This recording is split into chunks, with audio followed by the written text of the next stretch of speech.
Hello and welcome to ET Now Startup Central, India's first and only daily show dedicated to startups, technology and entrepreneurship. I'm Chandra Shrikant, coming to you live from India's startup capital, Bengaluru, and we're keeping it here with a special series that we have brought to you since last week on GST, its impact on internet businesses, its impact on job creation, and today we take it further and tell you how this means big business as far as startups are concerned, because so many startups have really modeled businesses around GST, have created new solutions to really take advantage of the opportunity that GST gives. Now, I'm afraid we haven't been able to feature all of them on our show. We will be doing that in the coming weeks, but to really understand the opportunity for startups, we have three key players who are doing this in their own way joining us on the show today. We have Archit Gupta, the founder and CEO of ClearTax. I'm sure he's been a very busy man in the last few weeks. We also have Balaji GS Rao, the co-founder of a recently launched startup called GSTR, launched in fact by former Infosys veterans, aimed at solutions around GST. We also have Rahul Garg, the founder and CEO of Moglix, a B2B commerce marketplace which now has an inbuilt solution, a GST-ready solution to really help its the sellers on its platform. Thanks so much, all three of you, for joining us here on Startup Central. Right. Rahul, your experience is slightly different because you didn't choose to go with an external player, but you built a solution yourself to really help the buyers and sellers on your B2B commerce platform. So, take us through that in terms of, getting into a different area altogether. How has it helped, and how easy or difficult has it been to really get buyers and sellers to transition to GST on your platform? Because a lot of people feared the slow adoption, the problems in inventory as they adjust to GST. Have you seen that happening as far as Moglix is concerned? So firstly, I think we need to look at the reform from the perspective. This is both a tax reform as well as a supply chain reform, which is being enabled using technology. Now, what has happened over the last 2 years, we have been working with 200 plus large enterprises and 100,000 plus SMEs, solving for various supply chain issues in terms of excise being charged, in terms of VAT, CST, import, export kind of tax invoices that needs to be handled. What we realized as part of it, and we have been engaged with the GSTN team almost now for a year, we were the first in the GSP Wave 1 to demonstrate a complete functioning GSP plus ASP solution.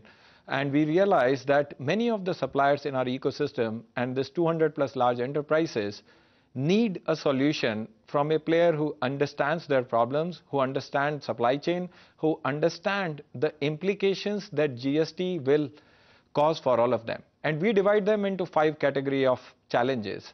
The first challenge gets easily solved by ERP upgradation, but then the problem really starts. Second challenge becomes, how do you get your invoicing reconciliation filed in a proper manner where GreenGST kind of solution enables you to do that?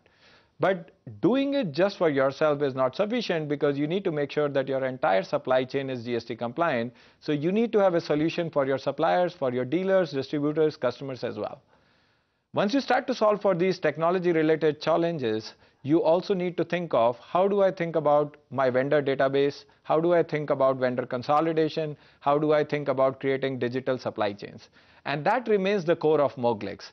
So what we have found that using the expertise of supply chain, using the challenges that we faced in multiple states on excise, VAT, import and export, we are able to bring a unique supply chain expertise when we go and talk to organizations to make their entire supply chain GST compliant. Okay.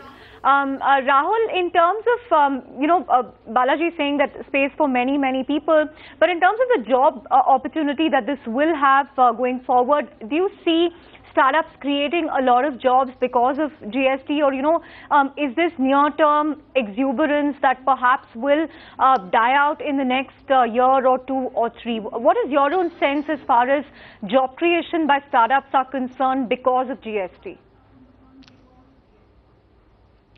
So I think one needs to look at job creation in multiple viewpoints. We look at macroeconomic viewpoint. One, the GST is expected to start a even bigger digital revolution because all of these challenges which existed in multiple states trying to deal with different law and different structures will suddenly evaporate. So there will be economic growth which will happen over the next few years spurred by this one change that is coming into the economy. The number of taxpayers will increase. The investment into infrastructure will change because of that. Now, in terms of startups, the opportunities are no longer limited to just thinking about it as an ASP problem. You can start to think of it as a fintech problem because GST will open metrics which will enable a completely different credit and lending behavior that can be enforced on businesses. It will open new opportunities in logistics space because you will start to have concepts like e-waybill. You will start to have many more of such opportunities which will continue to emerge. From a startup perspective, I think it is very important to deeply commit to a change and then follow through. And I think there will be a lot of such startups which will benefit as well as change the economy in the coming years. One person on the panel who doesn't have to worry about VCs now is Rahul Garg. He's just raised his Series B, and no less than Ratan Tata, who's now part of the investor portfolio that he has. But on that note, I'm afraid we've run out of time on this discussion at ET Now Startup Central. As promised, we are going to bring you more and more startups in the coming weeks who are doing work around GST. But clearly, this has opened up a plethora of opportunities, not just direct, but also ancillary opportunities, indirect ones. And we haven't even seen the huge opportunity on the lending front because more and more small businesses will now become part of the organized economy. On that note, we come to the end of the show. Thanks so much for watching.